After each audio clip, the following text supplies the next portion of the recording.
তো মাহমুদুল হাসান মাহদি তার একটা প্রেরণার বাতিঘর ছিল মামুনুল হক সাহেব।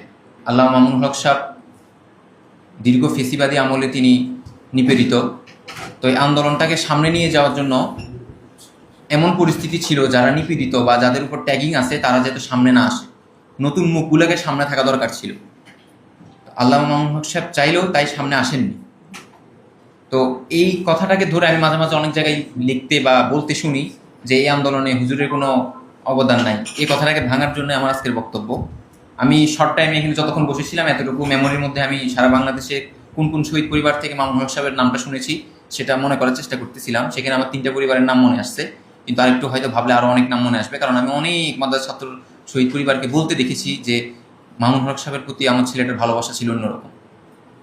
3জনের নাম যেহেতু মনে পড়েছে, 3জন সম্পর্কে একটু বলে ফেলি। প্রথমত শহীদ তাওহিদ শান্নামাত।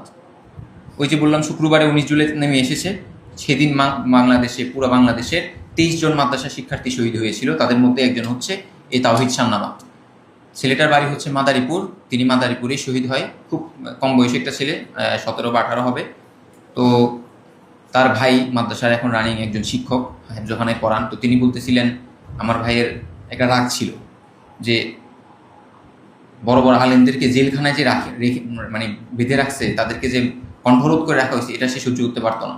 এবং এর মধ্যে মামুনুল হক সাহেব সম্পর্কে তার একটা আগে থেকে জিত ছিল। তো 18 জুলাই সে মসজিদের সামনে বসে বসে বন্ধুদেরকে বলতেছিল যে আজকে কয় তারিখ, তো সবাই বলতেছে আজকে 18 তারিখ। তো বলছে যে আজকে 18 তারিখ, আমরা কালকে 19 তারিখ আন্দোলনে যাব মাদারীপুরে। তো এই জন্য এটাকে স্মরণীয় করে রাখতে সে 19 জুলাই 7 মাস 2024 পাশে তাওহিদ লিখে রাখছে সিমেন্টের মধ্যে, কাঁচা সিমেন্ট, মানে শুকায় নেই এখনো, ওই লেখাটা এখনো আছে। অলৌকিকভাবে সে 18 জুলাই 19 তারিখটা লিখে গিয়ে সে আন্দোলনে যুক্ত হয়ে 19 জুলাই শহীদ হয়েছে। এবং তার শহীদ হওয়ার ঘটনাটা অনেক মর্মান্তিক। আমি যেহেতু সময় কম ওইদিকে না যাই, এতটুকু বুঝেন যে একটা মানুষকে প্রথমে বুলেট দিয়ে আহত করা হয়েছে, এরপর তার মৃত্যু নিশ্চিত করতে তার মাথায় হাতুড়ি দিয়ে ছাত্রলীগ বাড়ি মারছে। তো যিনি গোসল করিয়েছিলেন তিনি আমাদেরকে বর্ণনা করছিলেন যে তার মাথার এখানে আঙ্গুল ঢুকে দেওয়া যাচ্ছিল হাতুড়ির বাড়ির কারণে। এরপর আমি শহীদ বাহাদুর হোসেন মনিরের কথা বলতে চাই। এখানে আমাদের আহত জুলাই যোদ্ধা হাবিব ভাই আছেন, তিনিও এক চোখে দেখেন না। ওনার ওখানেই শহীদ বাহাদুর হোসেন মনিরও 19 জুলাই শহীদ হয়েছে। মাদ্রাসা ছাত্ররা যে 19 জুলাই নেমে এসেছে সেটার নাজরানা আপনাদের সামনে পেশ করতেছি। বাহাদুর হোসেন মনির 19 জুলাই গুলশানে শহীদ হয়েছিল বাসতলাতে। তো সে মৃত্যুর আগে, মানে শহীদ হওয়ার আগে, জুমার নামাজের আগে বাসা থেকে যখন বের হচ্ছে, তো তার বাবাকে সে বলতেছিল আব্বু আমি আন্দোলনে যাব নামাজের পরে।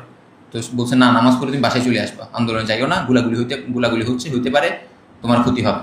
তো সে সরাসরি লাস্ট উত্তর বাবাকে এটাই বলছিল যে এই সরকার আলেম ওলামা মামুনুল হক সাহেব সহ সাইদি সহ বড় বড় আলেম ওলামাদেরকে বন্দি করে রাখছে, হ্যাঁ অনেককে মেরে ফেলছে জেলখানার মধ্যে, অতএব আমি ঘরে বসে থাকতে পারি না, এই সরকারের পতন আমি দেখতে চাই। এটা ছিল তার শেষ কথা, এবং সে বের হয়ে জুমার নামাজের পর শাহাদাত বরণ করে। আরেকজনের কথা বলে ফেলি, শহীদ মাহমুদুল হাসান মাহদি। তিনি একাধারে একজন হাফেজ, একজন আলেম, এবং জাকারিয়া রিসার্চ সেন্টার যেটা ভালোই প্রসিদ্ধ, সেখান থেকে তিনি ইফতার শেষ করে মুফতিও হয়েছেন। একটা মানুষ, সে হাফেজ, আলেম এবং মুফতি। তো তিনি মসজিদে ইমামতি করছিলেন এবং খুব সুন্দর সুরে তিনি বয়ান করতেন। তার বয়ানগুলো তার ফেসবুক ওয়ালে এখনও রয়েছে, মানে দেখলে আসলে বুক ফেটে কান্না আসে, এরকম সুন্দর বক্তা এখন আমাদের মাঝে নাই। তো তিনি শহীদ হয়েছিলেন 5 তারিখ উত্তরা আজমপুরে। তো মাহমুদুল হাসান মাহদি তার একটা প্রেরণার বাতিঘর ছিল মামুনুল হক সাহেব।